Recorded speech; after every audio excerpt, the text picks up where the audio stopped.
Today's shiur begins 11 lines from the bottom of Daf Yud Amud Aleph. You'll notice a new Mishnah. Before we begin the Mishnah, in which you probably notice a couple of series markings, the double underline and diamond that appear, and on the side under the mivneh, the structural note, we indicate the double underline highlights kinuyim. Kinuyim, we saw, actually it's the name of our parak, called kinuyei nedarim kenedarim. We will see examples of those kind of words. Kinuyim being, we'll call them alternative words for the actual vowel word. We also will see diamonds, and the diamonds highlight the nosim, the different topics, nosim shonim sheyesh lahem kinuyim, the different topics under which you will find kinuyim. Let's now turn to the Mishnah. Ha'omer koinam koneach konem. If a person says any of those expressions in the context of a vow, for example, there's a loaf of bread in front of him, and he says konom kikor ze olai.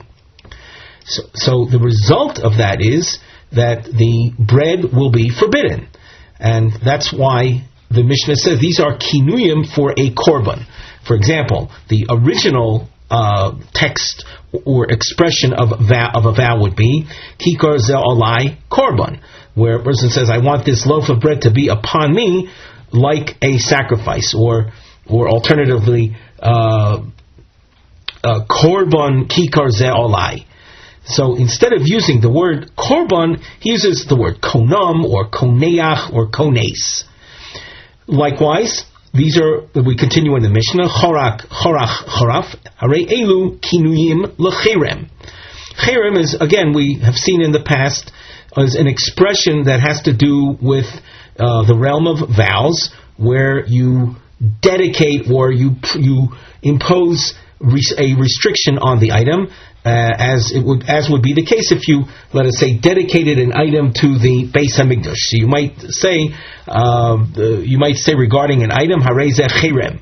That would in effect be a dedication to the Beis Hamikdash, rendering the item prohibited for your personal benefit. So an alternative expression to cherem are the words we just read.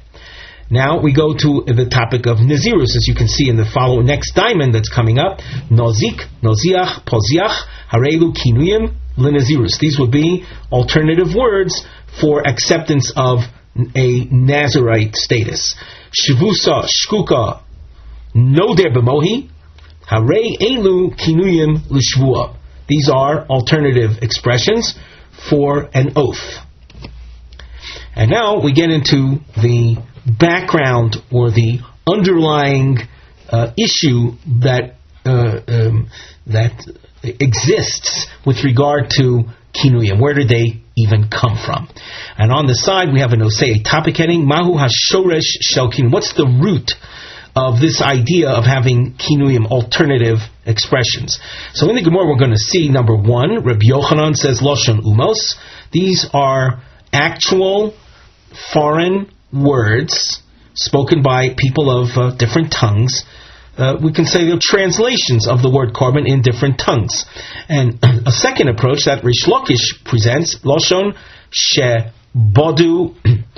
Bodu is a word you'll find in the Gemara. It means it has to be in something invented. Loshon she bodu himtziu chachomim. Himtziu is a more common modern expression for something that's invented. Lios noder bo, in order to serve as a language of a vow, kedei shelo yaskir amilo korban, so as to avoid using the word korban. Now, of course, you're going to ask why is it so important to avoid using the word korban? So that is something we'll see in the Gemara. Now, turning to the Gemara, Itmar, Kinuyim, Rabbi Yochanan Omar, Loshon Umos Hain. Rabbi Yochanan says that the Kinuyim, those are all those double underlined expressions that we saw in the Mishnah, those are all foreign tongues. They're translations in different languages of the respective words. Korban, Cherem, Nazirus, or Shvua.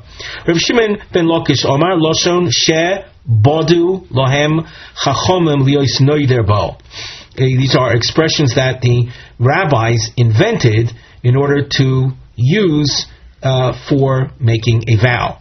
V'chein hu omer, and what the Gemara does now is it brings a pasuk where you see the word shebodu in a scriptural source. It says v'chodesh sheboda milibo, and in the context of that pasuk, it has to do with the invention of a holiday.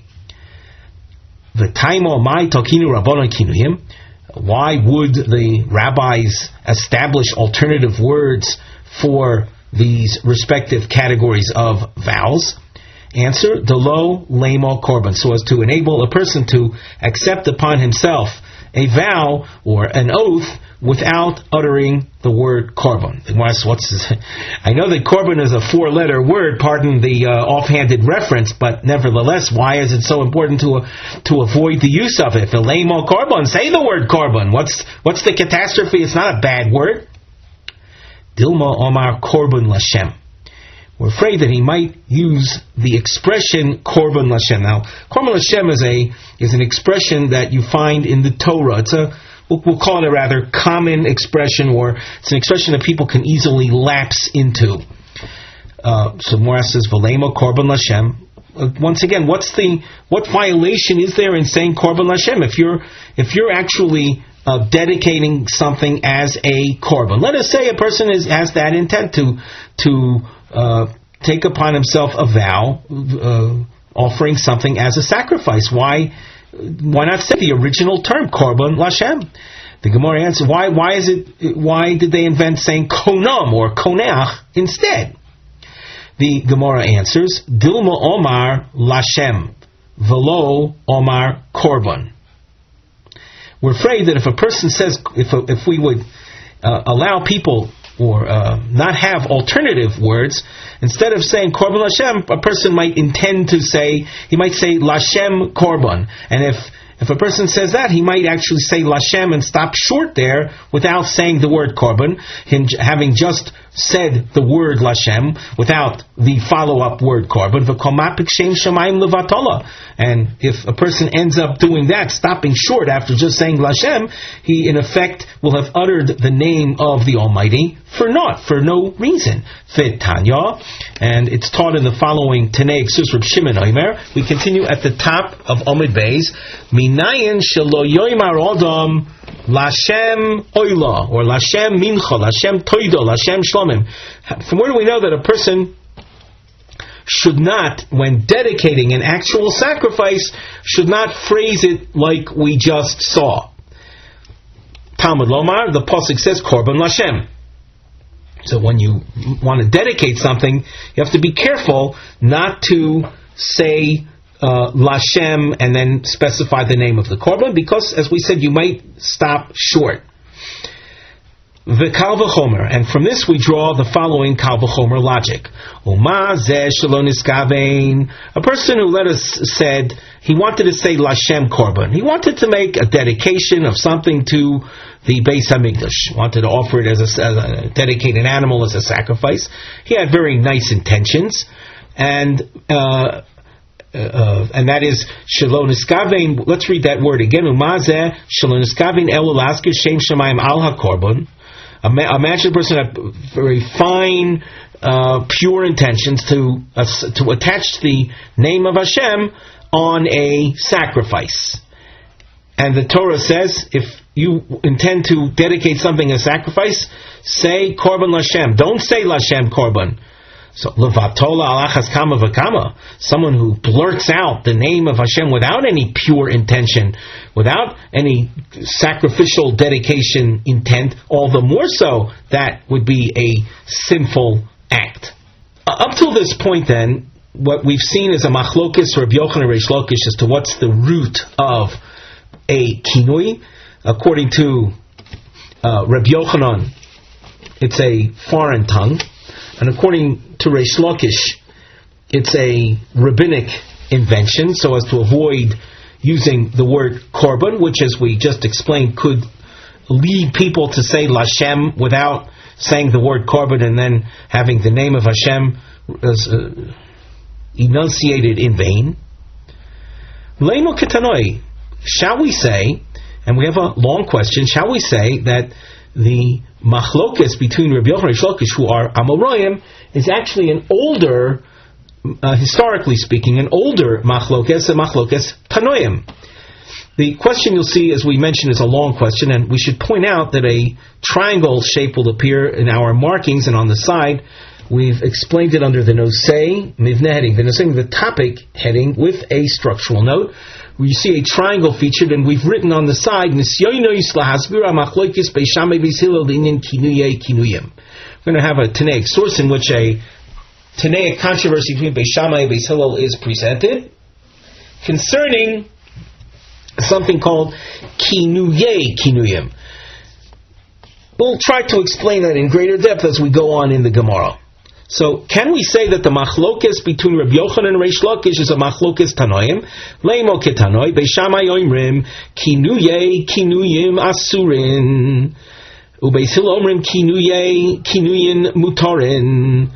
That if a person uses an expression that's a kinui of a kinui, and if you're going to ask what is that, notice if you just skim down in our Gemara markings, our marked Daf Gemara, you'll notice some more double underlining, and what do you notice is underlined? So you'll see a few lines later, Hechidami kinuyim of, and you'll see diamonds of Nedarim, and likewise the same marking that we saw earlier we're using over here as well. What are examples of kinuyim of Cherem, of Nazirus, of Shavua? All of these will be presented later in the Gemara. But let's just acknowledge that there is something that there are words that are categorized as kinuyim. The word kinui in other contexts is we said before it's an alternative expression. And when it comes to people's names, for example, it's not associated with this Gemara at all, but nevertheless you find Gemara references to the term using the word kinui in names. For example, if a person has a name, his name is Robert, and he's called Bob, Bob is a kinui of Robert. Or if a person's name is Yisrael, and they call him Sruli, or his name is David, and they call him Doodle, those are kinuyim of formal names. We call them nicknames. In fact, if you look at the word kinui and you switch the letters, you take that word and you switch it backwards, instead of chof yud nun, you look at nun yud chof, you get the word Nick. There it is, like a nickname. Even Nick is a kinui of Nicholas. So, we want to say that maybe the machlokes, we're asking a question, the machlokes between Rabbi Yochanan and Reish Lakish is a machlokes tanoim, where you see Beis Shammai saying that if a person uses kinui, it is effective, it's binding, it's restrictive, it works, it takes effect, and Beis Hillel says it doesn't. So what's the machlokes? What's the underlying machlokes? My lav, here's attempt number one to explain this machlokes. Is it not so? Man di omar kinuyim asurin. Beis Shammai, who says that using kinuyim is effective, kosavar kinuyim loshain umoishein. That these are that kinuyim are foreign tongues, and just like the kinuyim we saw are foreign tongues, they're translations of the original word korban. So too, these are likewise translations. And Alomad Omer Mutor, and Beis Hillel says that kinuyim are mutar. In other words, they're not restrictive. They don't bind. It's kosavar loshem shebadu lohen chachomim. That the original kinuyim that we saw before are rabbinic inventions, and as such, the original words are things that the rabbis invented. And that's it, those words. But they didn't invent the kinuyim expressions. So that since they didn't invent those, they're absolute meaningless sounds. They're not even words. So if that's the case, then Beis Shammai would represent the opinion that they're loshen umos. And who would that parallel? So we saw that would be like Rabbi Yochanan. And Beis Hillel according to this suggestion, is that it's that the original kinuyim was a rabbinic invention, and that would parallel Reish Lakish. And if, just to repeat ourselves, if the original kinuyim were rabbinically invented words, those are the words they invented, not the other words, the kinuyim, which we'll see examples of those things later. The Gemara says, no, lo. That's not the explanation of the machlokes tanoim. Rather, the kulei alma, as far as all the tanoim are concerned, kinuyim, loshon umos hein. The kinuyim, the original kinuyim, are foreign tongues. And that means that that's very good, by the way, for Rabbi Yochanan's position. Here you say that you see the Gemara saying that all Tanoim will fall in line with Rabbi Yochanan's explanation. Ubei Shammai Safri Bahani Nami Mishtoyumos. The kinuyim, again, we'll see examples of them just a few lines from now. Those are also foreign tongues, so that we originally saw 3 foreign tongues. We're going to see more foreign tongues later on. And Ubeis Hillel, Savri, Bahani, Lo, Mishtoyumos, the kinuyim terms are no people of the world use those words.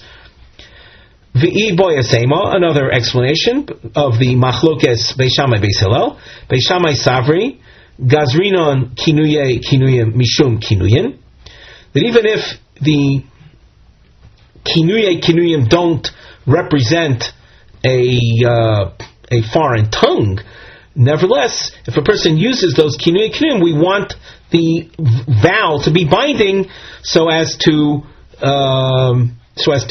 not, let's say, be lax with someone who uses an actual kinui.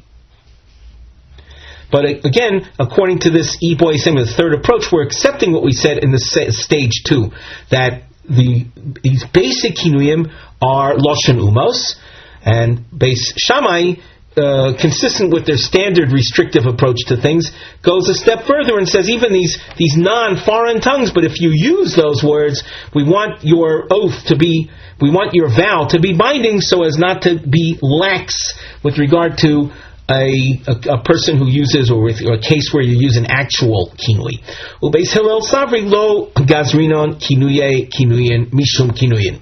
Beis Hillel will tell you, we don't impose that additional restriction.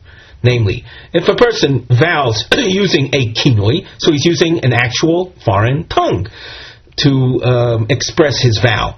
As far as kinui, those are just their audible sounds, but they're not words, and hence we're not going to impose any restriction if he uses those expressions, because Beis Hillel simply says there's no need to impose a gzeira. Heichi domi kinuyim de Nedarim.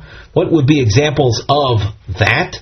And as we go on in the Gemara, essentially till practically the next Mishnah, we're going to see a lot of. I'm hesitating saying words. They're presented as words, but they might just be audible sounds that are combined in letter form to form what looks like a word.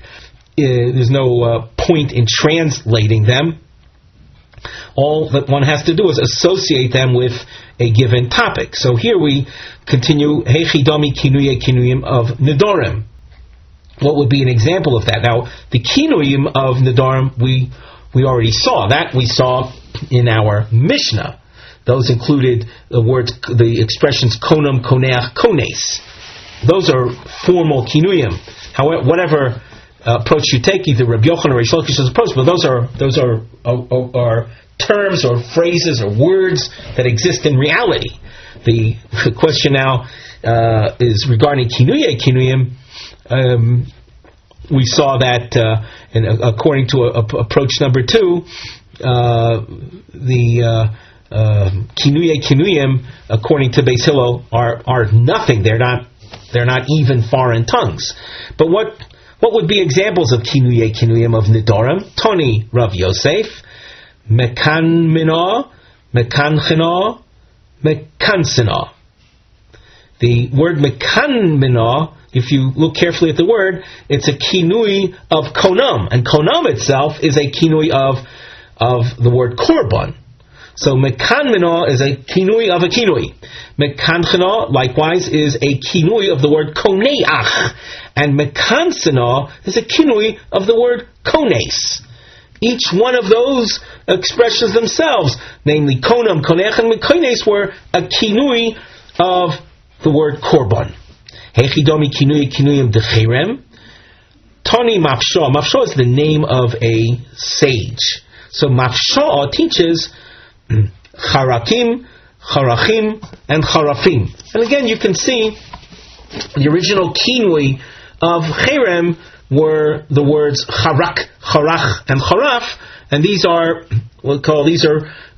adjustments of those words. Hence, we call these are kinuye, kinuya. And likewise, with regard to the next expressions, kinuyim dinazirus, Tani Rav Yosef. Rav Yosef teaches mechazkina. That might remind you of the expression of nazik that we saw in the Mishnah.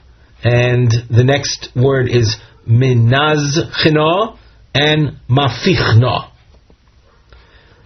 The Gemara continues, Ibaya laho. Mifchazna mai. What about this word?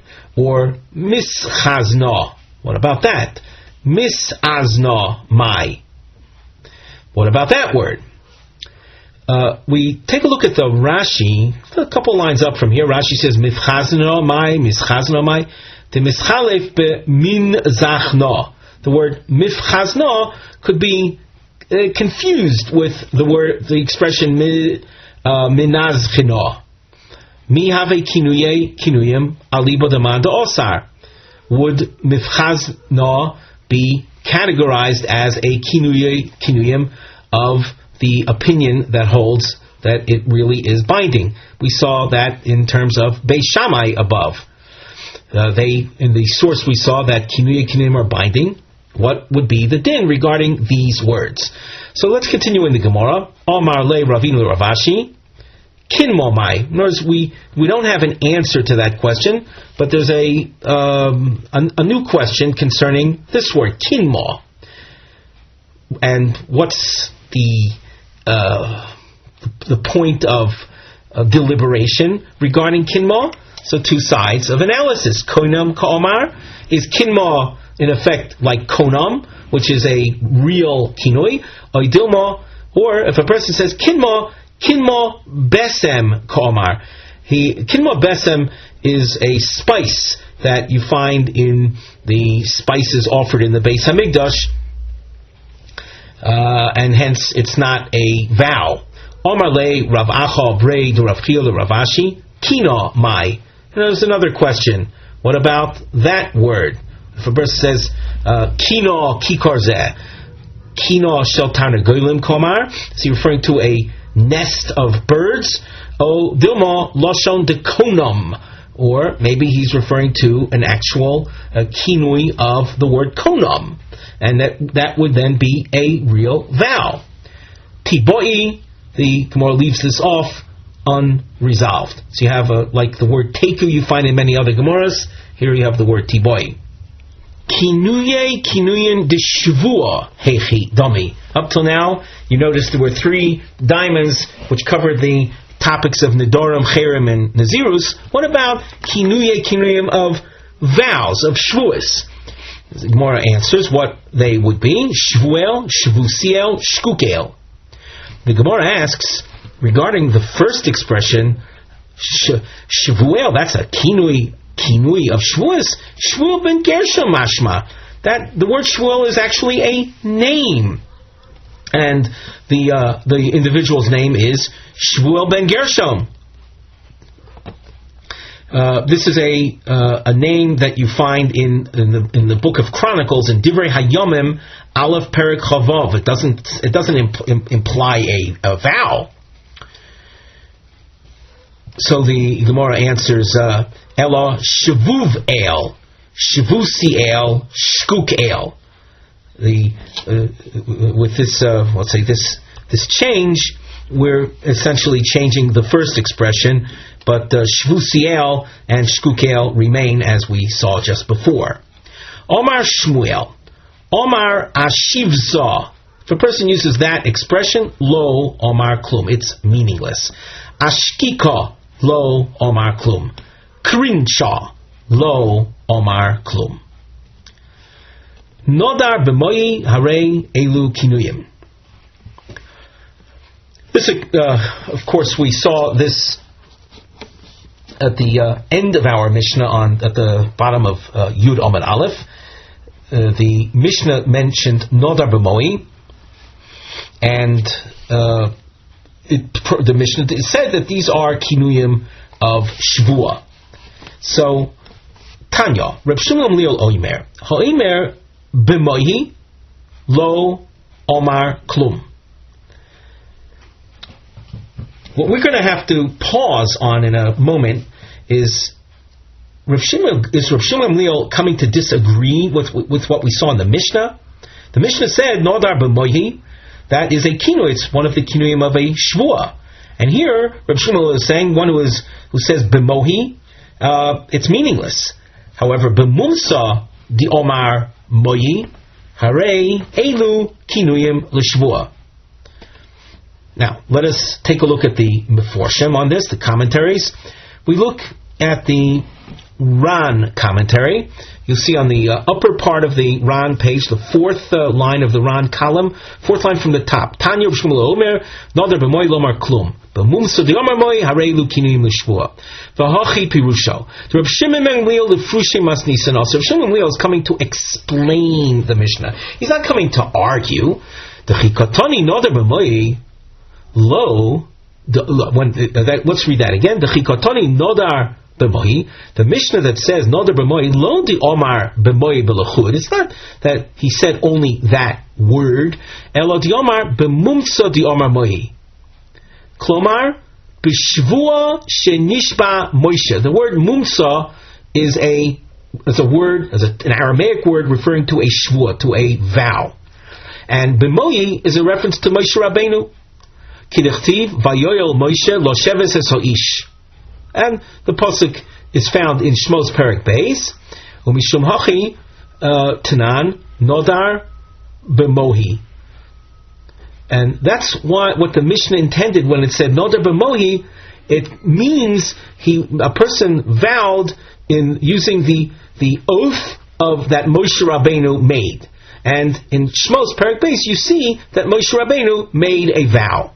Di'ilu Omar Shvua Shkuka b'mohi oyamashma diomar b'mohi b'lachud u'mishmachi tnan nodar. If the Mishnah had said it had said simply shvua, shvuka, and b'mohi, which the Mishnah did not say. The Mishnah said nodar b'mohi. Had Mishnah said just the word b'mohi in the list, I would have thought that that's all the guy says. Therefore, mishmachi tnan nodar. It adds the verb nodar. He vowed b'mohi lashminan. Deboinon shiyaskir nidroi shel Moshe. Tahainu shvua.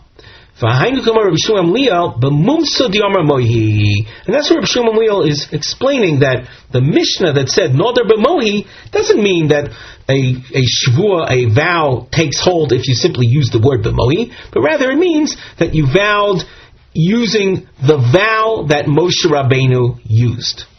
So, as we said, Reb Shmuel Gamliel here in this brisa is simply coming to explain the Mishnah. Let us also look at the Rosh commentary on the second line under the Gemara text.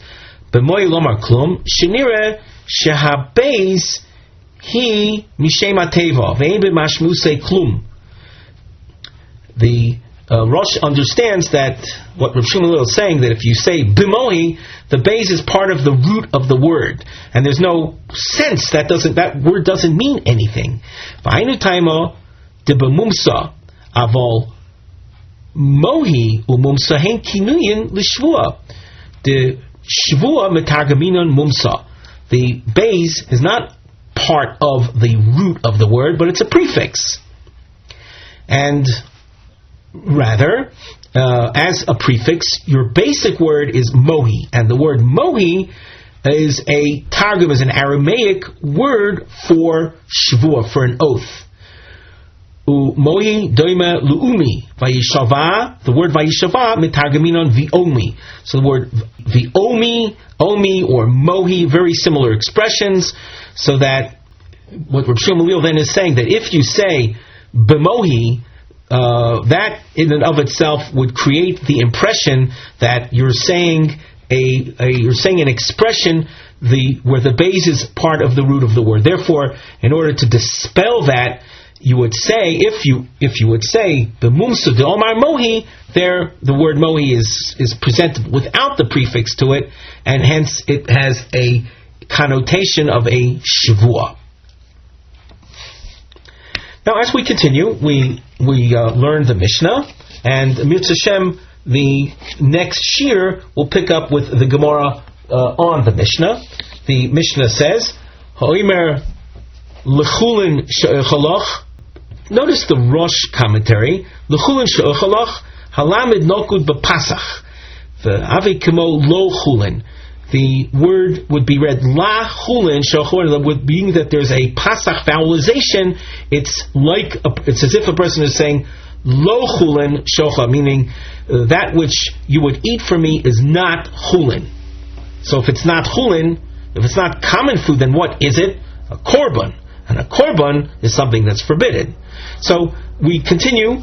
If a person says la chulin she'ochalach, or lo kosher, v'lo dochi, tohor, v'tomei, nosar, upigol, ozer. Using any of these expressions, if a person says, for example, nosar she'ochalach.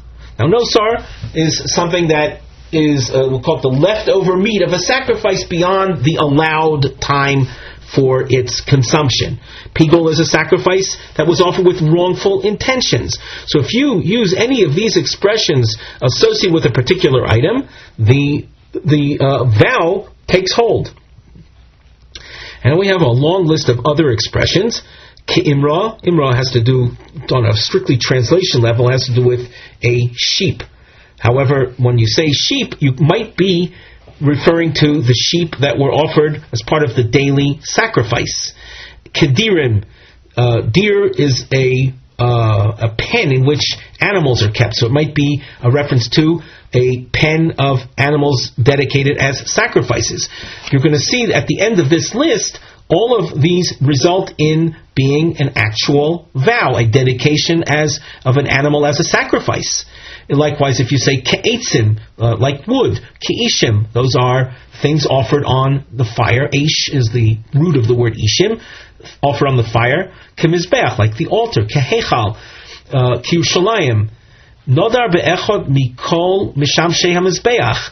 Or if a person mentioned any of the vessels used there in conjunction with the altar. In any of these expressions, even if he didn't use the formal word sacrifice, harez and nodar b'korban, he in effect is vowing, dedicating the item concerning that he was referring to in conjunction with any of these expressions. It's now dedicated as an actual sacrifice. Rabbi Yehuda Omer, Homer Yerushalayim lo Omar Klum. If a person simply says the word Yerushalayim, now the Rosh points out using the word Yerushalayim without a chaf, in other words, without saying ki Yerushalayim. The chaf means like Yerushalayim, but he doesn't say that. He says ki karzeh Yerushalayim. So lo Omar Klum. Just using the word Yerushalayim in the conjunction with an item doesn't have any meaning. Amir Shem, as we mentioned before, that in our next year we're going to then analyze the Mishnah and try to discover some underlying principles that help to explain things. With that, we conclude our shiur for today.